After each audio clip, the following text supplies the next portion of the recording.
We've been discussing direct trade on the podcast since way back at episode 20, where Weston and I really tried to wrap our minds around what direct trade really is and what we think it really isn't. Since then, the topic has come up over and over again. Why does it come up so often? I believe the answer to that question lies in the weight the specialty coffee sector gives the term. Direct trade has become such commonplace terminology, and its meaning has been so stretched that I believe it has almost lost its meaning entirely. I know I won't be popular for saying that, or for saying this, but I'm here to challenge the term itself, and I'm bringing on Perfect Daily Grind CEO and founder Henry Wilson to join me in the conversation. P.S. Skype gave me some serious phantom sounds on this recording with Henry, so bear with the audio at times. You can pretend there's a little mouse reading the newspaper in the corner of the room if that helps. That's what I did while I edited because I just couldn't get around it. Okay, let's jump in. Henry, welcome to the show. Thank you for having me. Let's just start it off at the beginning. This is your first time to the Coffee Podcast, so I want to give you a little bit of a background check here. You're the creator and founder and CEO, the managing director behind Perfect Daily Grind. Can you tell our listeners a little bit about what Perfect Daily Grind is and the mission behind the content that you produce? Okay, so Perfect Daily Grind, there are several different elements to us, but at the core, we're a coffee publication. So we're bilingual, we're in Spanish and English, and we publish around 10 articles a week. And our aims are basic. Our focus is to provide high quality educational resources to the coffee industry and to the enthused consumer for free, so anyone can read it online. And then also, as part of that, it all comes down to how can we basically empower the actors along the supply chain to get access to a fairer income. So that comes from the producer all the way along the supply chain as well to see how we can get the best outcome. Also, a key component to Perfect Daily Grind is about empowerment. So we like to give a voice to anyone within the industry to share their expertise and opinions. And then also Perfect Daily Grind, although it started as just a coffee publication, we've evolved a bit over the last couple of years. And we're also now working as more of a media company. So we have a digital marketing agency. And we work on several different marketing and sales strategies with coffee or specialty coffee companies across the globe. And then also consultancy. So we work with all sorts of exporters or people that basically have a great product or are looking for an opportunity to how they can commercialize it or trying to understand the best markets to sell to. So those are kind of the three things that we do. Perfect. And there's a show that you were just on a podcast, actually, and we're going to share that link so our listeners can go hear a little more exhaustive story about the way that Perfect Daily Grind began, what it's gone through, and where it is today. There's a great podcast on that. I do want to point out, in 2017, this is the stat that I pulled from LinkedIn, but it said you had 4.5 million page views in 2017. So what is 2018 looking like? Can you talk about that or no? So we've just been consistently growing. It's kind of been amazing, to be honest, because when I started, it was just a little hobby. It was just me in my room writing about coffee because I enjoyed it, because I had an intellectual curiosity. But basically, we just continue to rise consistently. So I wouldn't want to give a forecast because although we've been very lucky that it's continued to exceed that, but we've just been growing constantly. So to put it in context, Perfect Daily Grind is only really about 4 years old. That's crazy because, I mean, our podcast is about 3.5 years old. So it's to me, I can very easily consider that amount of time. It's amazing the growth that y'all have had. It's really phenomenal. Let's jump on to something a little different here. You had mentioned in the podcast you were in how many days you traveled in 2018. I think it's phenomenal, and it gives a little bit of background to who you are as a person. So can you answer the question, how many days did you travel in 2018, and why did you travel the way that you did? I need to actually look at it and actually remember exactly how many days I traveled. I'm thinking this year it must be at least 200 days. So I was just going over today and looking at it. So I spent, for example, a couple of months in Honduras, over a month in Guatemala. I was in Russia, I was in the United States, I was in Brazil. And there's a number of reasons why I travel. So often I'm very fortunate to be invited to give presentations, predominantly on digital marketing in the context of the specialty coffee industry, but then also basically explaining global trends and focused on the producer predominantly about, okay, where are the market opportunities and what's happening right now and what's happening with the specialty industry and what are the trends. But the main reason why I really travel is because when I started off in the coffee industry, I had a lot of expectations and ideas how things should be. And then when I spent time in coffee producing countries predominantly, I began to realize that a lot of those ideas that I had were a bit immature or that they were kind of not that practical. So it was easy for me to come up with an idea saying, why don't you do this as a political science student? But then when I went there, I realized that actually there are a number of reasons why. So that's why I keep going back and back, because I find that every day that I learn something new, than I can implement and understand. And also because the aim of Perfect Daily Grind is to provide educational resources and to improve the equity of resources along the supply chain. I really need to be engaging with people on all sides of the supply chain to offer value. This feeds directly into that idea. You felt you had some lack of maturity early on in your 4 years ago, right? As you started the publication, and you saw the need to refine some of those thoughts that you had, and you probably had quite good ideas to offer, but there's something to say about perspective in this industry. And I think that we all need to, probably from every point in the industry, have a new perspective and see it from maybe a bigger picture. And the topic that we're going to introduce first today is going to be the hot topic of direct trade. Love it. So, what an introduction. Wow. We're going to discuss direct trade on the show. For the sake of the conversation, Henry, how should we define this term? How do you think about this term? I think that it's become antiquated and a little bit overused and abused. So anyone can apply the term direct trade and several other terms in the coffee industry. So maybe the term microlot, even direct relationship, and kind of apply it to their model. Because obviously direct trade at its core was the idea of the producer directly trading with the roaster and then basically removing the middlemen. And the idea was that by removing the people in between, that there was going to be an increased income for the producer because there'd be less people's hands sort of taking their percentage. But then as you kind of study the coffee industry and you get more involved, do the specialty side, you realize that direct trade in that essence of just skipping out everyone in between is possible in certain examples, but the majority of examples is not. Because is that roaster, let's say from London, is that roaster going to go over to Guatemala, say, okay, I really like this coffee. It's due to be picked whenever the date is in 2 months' time. Are they then going to pre-finance the crop and then say, look, I'll pay you now. And then when the coffee arrives in 6 months, just make sure it arrives to this quality level. It sounds romantic, but that's how a lot of people think the direct trade works. But often what happens is you need these intermediaries who can control and manage not only the risk, but the quality control and the pre-financing. And the financing is the big thing that most people disregard. Because of course, roasters in the States and England, we're not going to, look, we're going to pay for something before we've got it, particularly when it comes to green coffee. And that is what direct trade requires. So there are a lot of great companies which do it, but then there are a lot of others which aren't able to. So I think that as I've kind of spent more time, I've realized that a lot of these concepts which are preached as the solution aren't necessarily. Because often if you're going to go and spend, let's say, as a small roaster, a week in a farm, hang out with the producer, learn about them, great, because you can perhaps impart and share some knowledge between you. But then at a fundamental level, how much value are you delivering to the producer if you're going and just buying one bag? Right. And you're going direct to them. Whereas maybe if there was a middleman who could guarantee the purchase of, say, 1 or 2 containers, is that better? There's an element, there's sort of a dark corner in this conversation with regard to direct trade, because I see the words direct trade on a bunch of coffee bags, right?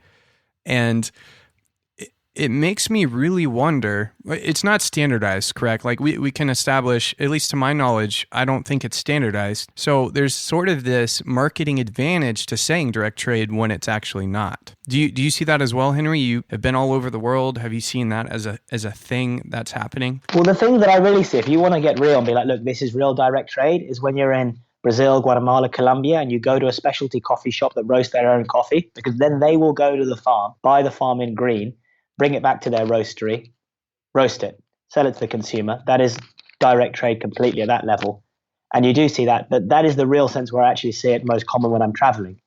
I think a lot of the time the term has been kind of molded to fit the needs of different businesses, because now in specialty coffee, it's no longer just about quality. There is an element where people are looking for a degree of social enterprise, and it's become almost like a market expectation. So you meet a lot of producers that say, or even roasters better, that say, look, I direct trade. Right. You think, well, yeah, doesn't everyone? So then the ones that don't now feel the need to say they do, even though perhaps they don't when it comes to realist sense. Because like you said, it's unregulated, the term. There's no authority saying, well, let's define the exact requirement to be a direct trade coffee roaster, as far as my knowledge. So there are a lot of people saying they're doing it. But what does that mean? Does that mean, if we're going to break it down, the roaster, are they going to the coffee producer in the small community where they're working with, according to their marketing, and are they actually committing to pre-finance that coffee? And are they sorting out all of the exportation and logistics? Or are they going to a producer, finding them, working with great coffee, and then having an exporter locally there who can sort out the exportation for the coffee for them, and then having an importer to receive it? There's lots of parts. And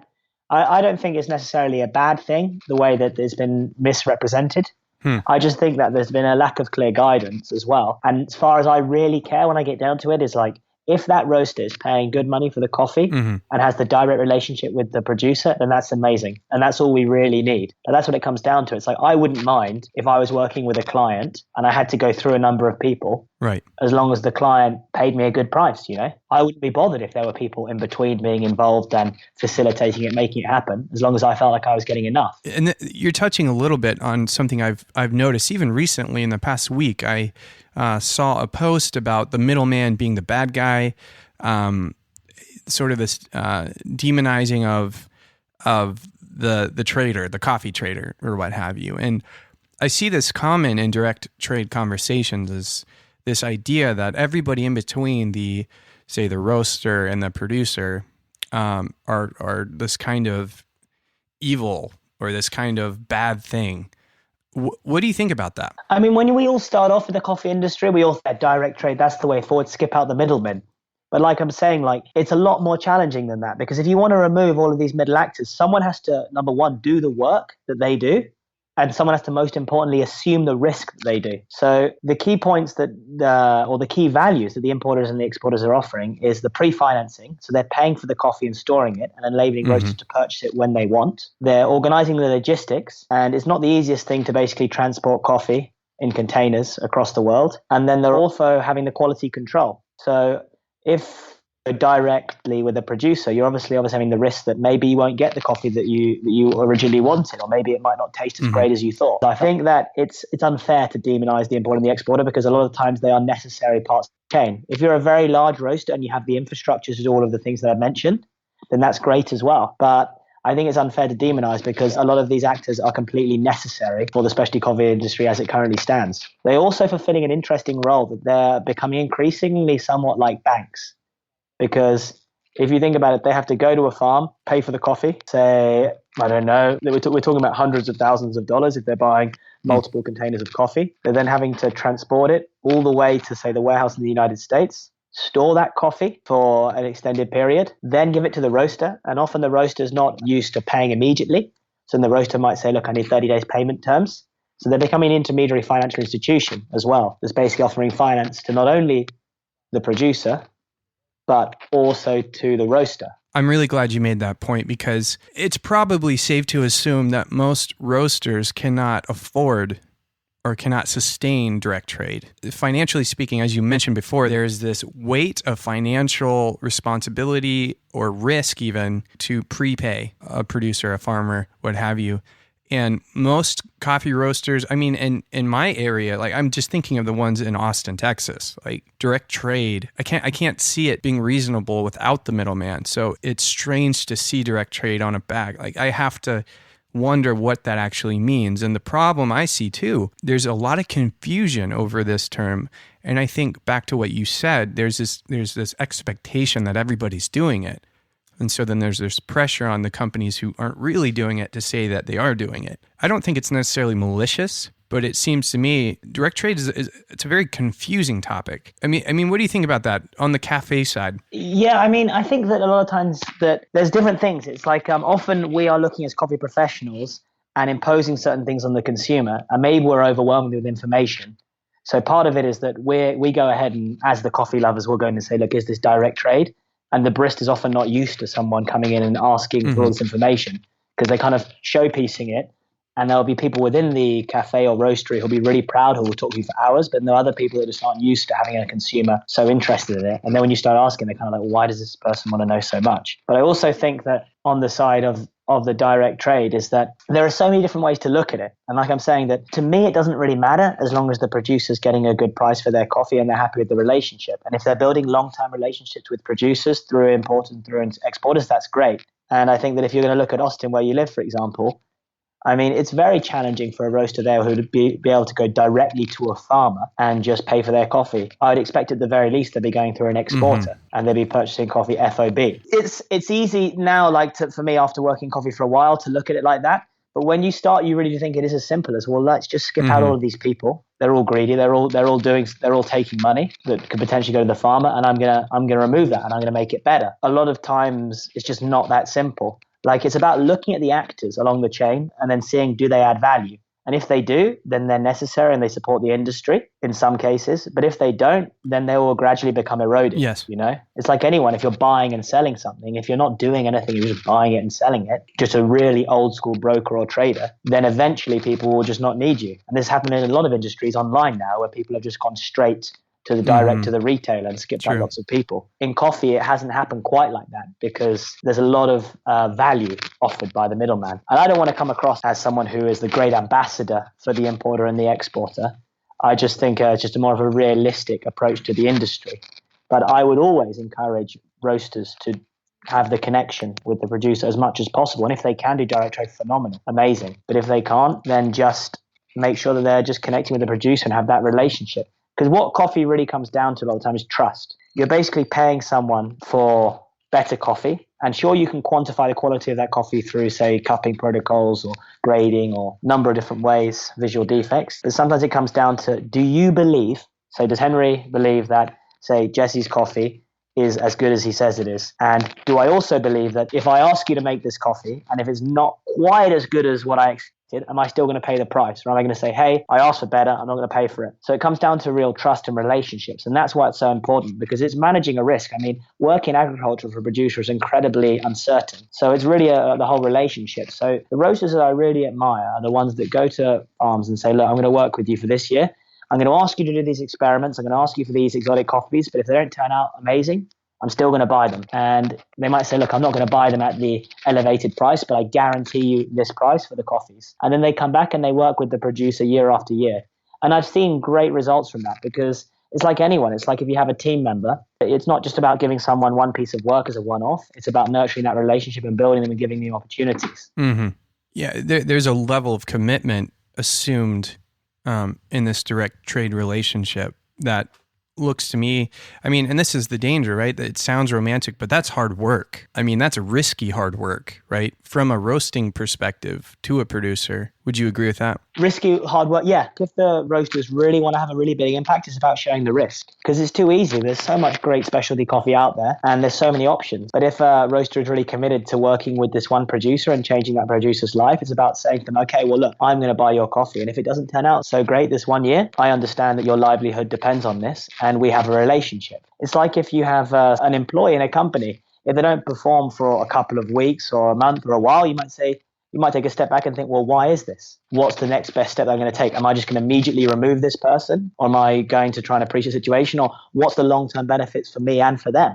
And I think there is an element of risk, and that's important that you've touched upon, because I think the coffee industry and the specialty industry is moving towards an understanding, but it has to be shared risk. It has to be that the roaster is going to pay for the coffee, because otherwise we're basically saying to the producer, okay, look, I want this amazing coffee. I want this honey coffee. I want this geisha, 88 cupping score, and I'm going to pay you this much. Great. I've made it and you pay me, and then this first year pay me this much. What about the next year? Well, actually this year it's only an 84. Okay, well, I'm going to halve your income. I wasn't prepared for this. This wasn't what I anticipated. I thought that we had a deal. Well, your neighbors still is going to do the coffee as well, so I'm just going to buy from your neighbor. And this is what happens. And it's no one's fault, but it's just an industry that we're seeing. Like, this coffee industry is fascinating because everyone talks about a diminishing supply of specialty coffee. And I do see that in some respects. But then I also am seeing, like, I was in Brazil recently giving a presentation, and I asked the room, so there are about 2,000 people, who has coffee to sell, 85 cupping score above. And like the whole room raised their hand. So although there is trends to say that due to climate change, we're going to see a diminishing supply of specialty coffee, there is still an abundance of coffee on the market, particularly now when the C market price is so low. Producers really have an incentive to try and access that specialty price premium. There is a lot of opportunities for the buyers. I always encourage people to make that direct relationship and build it. And it's like any business relationship you have. Like, you want to have someone who works with you for a year, 2 years, not someone who just works with you for 1 month, because you can't really plan your business around that.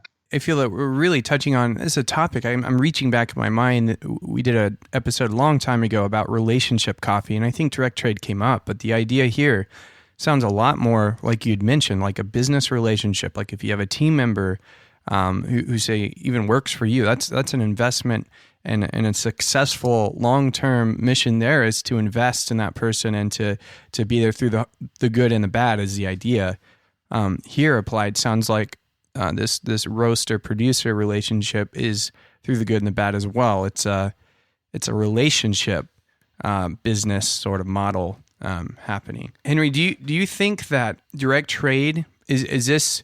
Should we continue to use this term? Is it a good term for us to use, or should we reconsider? Should we redefine? Should we carve out a new way when talking about these kinds of things, this kind of future in coffee? It's something I thought about a lot, but the more I look at it is that these terms do often value because the consumers are often paying more when they read about them. And there is a general awareness and a loose understanding of the coffee industry that direct trade equates to a higher price premium for the farmer. But the trouble is we could say, okay, let's scrap this term and let's introduce another one. But it becomes so confusing because we hear about direct relationship, we hear about direct trade. There are a number of different forms. And then when you get into the certifications, there's different certifications. And I feel like we're all bombarded with all these terms. And one thing I've definitely noticed is that, okay, the idea is that we make a term and then the industry adopts it and we implement it in our businesses. But often what a lot of companies like to do is obviously offers value to their business is they don't want to say, let's look at exactly what this person's doing and use the same term, because where's the USP? How can they build a brand around that? So what they're trying to do is they're trying to carve their own form of it. So what we have now in coffee is we have loads of companies and importers and roasters that all have their own unique interpretation, their own certifications often, because then they can just distinguish themselves and separate themselves. And the idea isn't that it's supposed to be a level playing field like that. The idea isn't that we can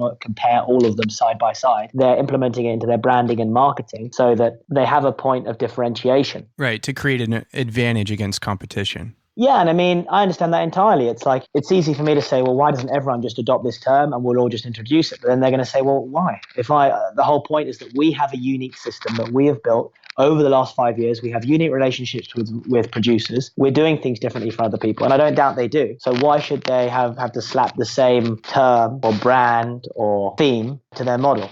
Yeah, that's fair. And now I'm really getting curious here. We've talked about the producer. We've talked about the roaster. Henry, would you recommend for the consumer, the people who listen to our show who are primarily consumers drinking coffee, with regard to direct trade and these kinds of things, what should they do? They come into a store, they see direct trade on a bag. What would you recommend? Well, number one is the consumers are the ones that everyone's looking towards, being like, we must convince the consumers to appreciate the additional value, because that's what's going to change the industry. If we get the producers to pay more for good coffee, then we're set. Because once there's demand at the consumer level, everyone will follow. But I think consumers it is really this simple. It's just that when you go to a coffee shop, just the more information you have available for you, the more traceability there is, and the higher the likelihood of the farmer getting a better price. So, for example, if you're buying a coffee and it just says Arabica, okay. If you're buying a coffee and then it says Colombian, better. If you're buying a coffee and it says Colombian from Antioquia, better. If you're buying a Colombian and it says from that town within Antioquia, better. And then if you're going and it says the farmer's name. So often the more information, that means that the farm is more traceable generally. And that means that if you can trace it, that means that if you wanted to, you could go and look up that farmer, find the information, and verify the information. Accountability. Yeah, accountability. Exactly. When it becomes anonymized, that's when the consumer should probably say, well, look, where is it?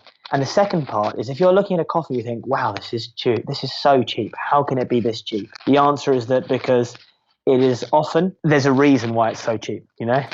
Yeah. Well, what is that reason? Well, I mean, I feel you hinting. Well, I'm on the edge of my seat here. And well, thank you. No. The reason, I mean, fundamentally, if you're looking at a product, you think, wow, that is so cheap. How can it be that cheap? There's probably a reason why. It's either that there will always be opportunities where promotions and loss leaders in the market will be able to do discounts.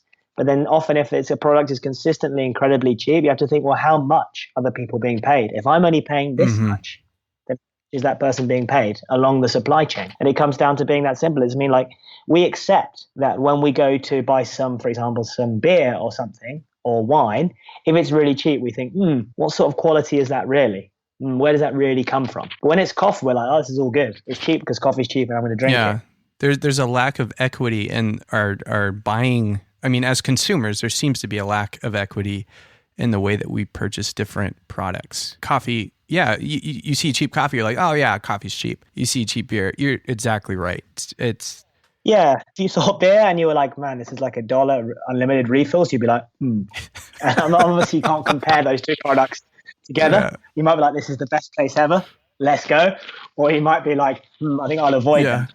And I think when it comes down to coffee, it's if you do see a product and you think, God, that is very cheap, then you need to think, well, why is it so cheap? And try and look for the information. Because often those products which are incredibly cheap and those coffees which are cheap, it could be because a few reasons. It could be that the producer is paid very low. So you can see, well, if this coffee is so cheap, is it anonymized? Is there any link to the origin which it comes from? It could be that it is technically 100% Arabica. But what does that mean? It's like saying a product, you could sell a product from the supermarket and you could say this is 100% beef, but you know what part of the cow? So you can have coffee, you could have 100% Arabica, but it could be the defective coffee. Right. And it's just kind of taking a step back and thinking about it. But then also, on that note of saying the defective coffee, as you get more and more involved in the supply chain and you spend more time in coffee producing countries, you appreciate that every coffee has a market. So we champion ourselves as specialty, as the savior. We're saying, look, we're coming in here, we're paying epic prices for coffee, but we're still only moving relatively small volumes of coffee. So all coffee has a market. So it's not to negate the commercial coffees and say, look, these suck, like we are the solution and that they all need to copy us and follow us. It's about understanding that there's a lot of coffee and all of it needs to be paid for. And some of it is worth more and others not so much. But for the producer, all of the coffee has a value. So when you go to a farm, you'll see all coffee from all different grades, and you'll begin to appreciate that the farmer is depending on the commercial coffee to cover his costs. And then the specialty might be profit in some cases. This would be a perfect opportunity to segue into the next topic, but I have to bring it back just a little bit before we do that. I have to, I guess, look a little closer at what we were saying, the message that we're trying to send here to consumers listening to the episode. Back when you were talking about traceability and we kind of nailed down that's accountability. So it sounds like the message to the consumer, any of us that are drinking coffee primarily, would be to kind of do your homework, right? To if you're really interested in this kind of stuff and you're passionate about it, there's a level to which you need to do your homework and see if things are traceable and see if you can actually find out. Because I think that promotes the well-being of what you said earlier, Henry, which is that relationship of trust. Sharing risk as well. Sharing risk is what I was looking for. So I guess you could, as a consumer, the encouragement for me at least is to do your homework and see if there is that shared risk. I think that's a pretty solid message for the promotion of producers getting paid a better price. What do you think? Yeah, and really one of the reasons why I started Perfect Daily Grind is because I had a ton of questions and I started looking for answers and couldn't find them. I think now, not just because of Perfect Daily Grind by any means, there's now a lot of great resources available. There's great podcasts. The coffee podcast is not bad. One of my personal favorites. but no, there's a lot of information available. So if you have those questions, you can read these articles or you can listen to podcasts and you can start getting a better awareness. And now we are in an era where if you want to find information, it's not like you're isolated. I mean, for example, at Perfect Daily Grind, we have global team members that work in across the world. And we're not limited by geographical boundaries. We just work as if we're in an office together. So if you have a question and you think, wow, I'd really like to know that producer, the chances are that a lot of those producers, they're not totally inaccessible. You can find them. You can talk to them. You can email them even via their website and get that information. Yeah, it's the world we live in. It's changing all the time with connecting and networking. And it's been an awesome thing, I think, for the coffee industry. What do you think? Has direct trade lost its mojo? Should we continue using it to refer to the supply chain relationships that connect roasters and producers while paying the producers a good rate for their quality coffees? Let us know your thoughts on Instagram at The Coffee Podcast or reach out to us on our website at thecoffeepodcast.org. I want to go ahead and thank Stay Golden Coffee Co. out in Nashville for sending me some delicious coffees to drink while I worked on the podcast this week. I especially enjoyed their Tanzania coffee, the AB Tarime. I'm not sure if I'm saying that right, but it's from the Mara region in Tanzania. I'll provide a link to their coffees if you've never tried them before, and you can kind of hyperlink your way that direction and see if you want to try some for yourself. Thanks for tuning in, and as always, and until next time, happy brewing.